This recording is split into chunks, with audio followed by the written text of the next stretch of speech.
Hey, this is Ronald from Mad Skills University. And today I want to talk about the Amana washing machine and how to diagnose problems with it. If you know you've already tested all the reset codes and all that, and you think you may have a physical problem, here's how you can diagnose it. I'm a retired engineer. With that said, I've done quite a few different videos on the Amana washing machine, how to reset the code, how to change the drain pump, and also the Amana dryers. Keep in mind that Whirlpool owns Amana and Maytag, and the parts are interchangeable. Also keep in mind that top load washing machines are direct drive transmission machines that were pretty much designed by Whirlpool, and it doesn't matter what the name of your washing machine says, it's going to pretty much operate identical to most washing machines. Also keep in mind that the average lifespan of a washing machine or any appliance you buy is 3 to 5 years before you have to start replacing components. So these are serviceable or disposable items. This is basically how a washing machine operates.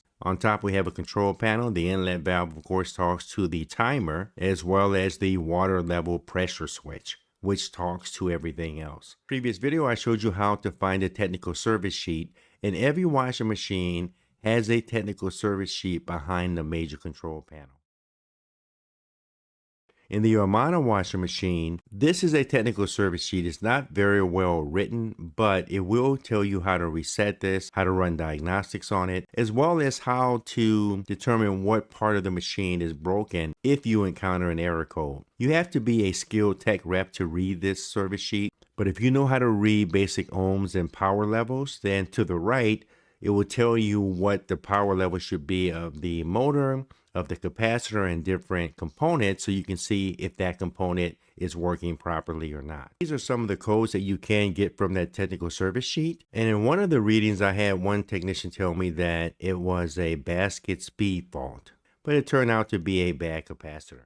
And these are some of the error codes. In the back of that panel to the left, we have our circuit board. I actually got my hands on an old Amana washer and I took it apart and put it back together. And I think I figured out the actual cycle process to determine what components could fail during certain stages of the wash cycle. And then if the speed's off, if it's not draining correctly, the first thing I would do is try a reset code, because keep in mind that circuit board is talking to all these pieces from different manufacturers. And sometimes that circuit board gets confused. It could be a power surge or brownout, and that circuit board gets discombobulated. And by resetting the code, it can now successfully talk to all the various components inside the washing machine. And this is how that would look based on the parts from the Amana website, how this would operate. So I would start up here to the upper left, and it will be the circuit board. So if I press start on the washer machine, if that circuit board is working properly, it should kick in. Once that starts, it's going to talk to the timer, because in this case, my wife would put in the type of load she wanted, the timing or whatever, and then the timer would talk to the water level pressure switch. The water level pressure switch tells the water inlet valve to start letting water in. So we're trying to let water in at this point. If water doesn't come in, then the water supply hose could be clogged, or one of these other three components could be at fault. But at this point, we should start hearing the water come into the tub of the washing machine. At this point, the water level pressure switch should tell the motor to start agitating. What could preclude that, and the three components you see that are highlighted in red, will stop your machine from working. The lit switch costs 23 bucks. If the lit switch does not lock, the machine will not work. Lit switches burn out constantly. Number two, the dry belt. The dry belts wear out. You can buy 4 of those for 30 bucks or one for 12 bucks. The motor's trying to run. Then you have the motor coupler, which is about 9 or 10 bucks. But these things are plastic and they break all the time. So these are the three main culprits that I will look at first if you think you have a physical problem and you're beyond trying to reset the washing machine via the code. And sometimes you'll hear a funny noise from the washing machine like this. That's the sound of a motor trying to turn, but it can't turn. And in some cases, the dry belt could be gone or missing, or just broke. And then these motor couplers, they break all the time. So if one of those two things are broken, the motor will not turn. And if you open the lid, you'll see the water vibrating, but the motor's not turning.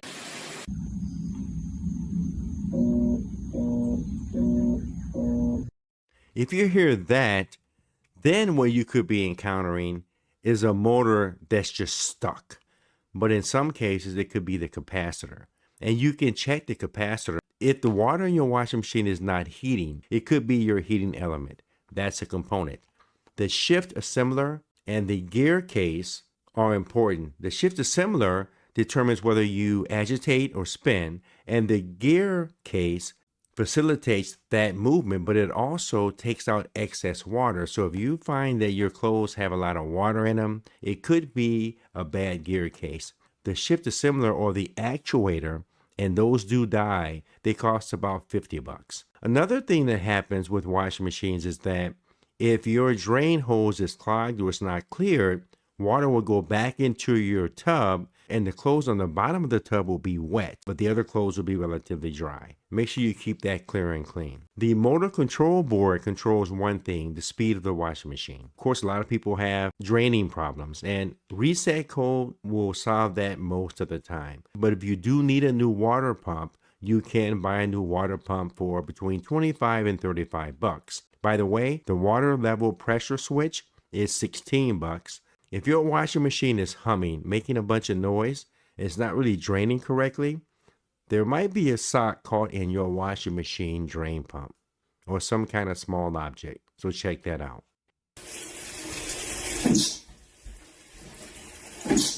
You hear that sound? That could be nothing. Sometimes you can just let it go and it will go away by itself, but sometimes it could be just switching to tap cold water.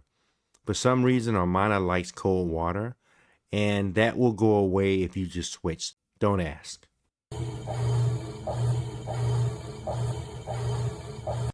So that's a motor in distress. So that could also be a motor coupler because it's trying to work. These are some of the components that a motor relies on to operate. The lid switch has to be correct so it can lock the lid. The drive belt has to be intact and in pretty decent shape so it can spin the motor. Then a motor coupler has to be there because that motor coupler is an important link from the motor shaft to the direct drive transmission. So that has to be intact. And then the capacitor, of course, gives everything power. But when you take out that capacitor, you have to discharge it. You're getting water, but then the motor doesn't run or it doesn't kick in. One of these things could be the culprit. In the middle of a wash, if it's all of a sudden not shifting, it doesn't know if it wants to agitate or spin, it could be your actuator. And these are some of the other components that you may need at some point. But keep in mind, if you buy an appliance, it's going to need new parts within 3 to 5 years. Doesn't matter if it's a washing machine, a dryer, refrigerator, dishwasher. For example, here, if the alligator dogs on the bottom of your alligator or your paddle,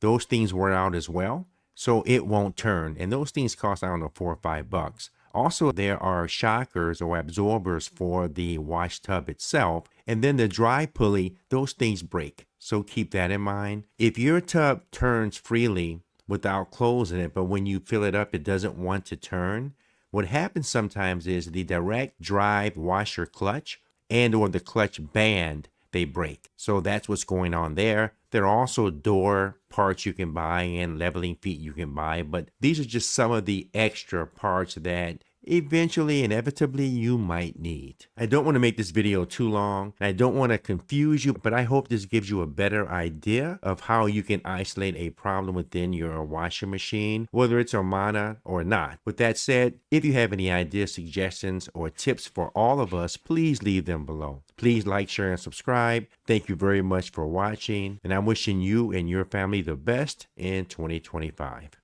Peace.